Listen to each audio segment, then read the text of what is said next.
విశాఖ ఆధారిత వ్యవసాయదారులు సంఘం ఆధ్వర్యంలో Visakha RK beach Kalimata temple నుండి వైఎంసీఏ వరకు వాక్థాన్ నిర్వహించారు. గడిచిన 5 సంవత్సరాలుగా ఈ కార్యక్రమం చేస్తున్నట్లు నిర్వాహకులు తెలిపారు. నగరంలో 4 రోజుల పాటు సేంద్రియ వ్యవసాయానికి సంబంధించిన సదస్సు నిర్వహిస్తున్నట్లు తెలిపారు. దీనిలో ఫుడ్ ప్రాసెసింగ్, మిద్దె వ్యవసాయం, మట్టి విలువ తదితర అంశాలపై అవగాహన కల్పిస్తామన్నారు. ఈ రాష్ట్రంలోనే ఆర్గానిక్ వ్యవసాయానికి, ఆర్గానిక్ ఉత్పత్తుల యొక్క విక్రయానికి కేంద్రంగా మార్చాలనే ఒక లక్ష్యంతో గో ఆధారిత వ్యవసాయదారుల సంఘం ఆధ్వర్యంలో గత 5 సంవత్సరాలు బట్టి విశాఖపట్నంలో ఆర్గానిక్ మేళా నిర్వహిస్తున్నారు. ప్రతి సంవత్సరం ఈ ఆర్గానిక్ మేళాకి విపరీతమైన స్పందన వస్తుంది.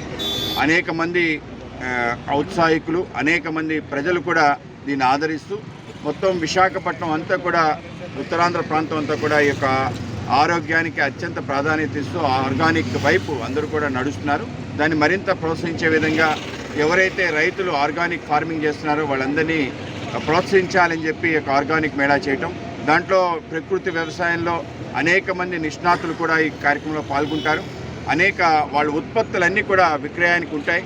అలాగే అందరికీ ఎవరైతే ఇక్కడ స్టాల్స్ ఉన్నాయో, విశాఖపట్నం అనేక రకాల షాప్స్ ఉన్నాయి, ఆర్గానిక్ షాప్స్, వాళ్ళందరూ కూడా ఈ యొక్క ఎగ్జిబిషన్లో పెట్టడానికి అవకాశం ఉంటుంది. కేవలం ఆర్గానిక్తో పాటు అనేక రకాల నియమాలు, అలాగే ఏ విధంగా ముందుకెళ్ళాలి అనే ఔత్సాహికమైన పారిశ్రామికవేత్తలకి, యువకులకి, మహిళలకి కూడా ఒక వేదికగా ఇది మారబోతుంది. 4 రోజులు 4 సదస్సులు జరగబోతున్నాయి. మొదటి రోజు ప్రకృతి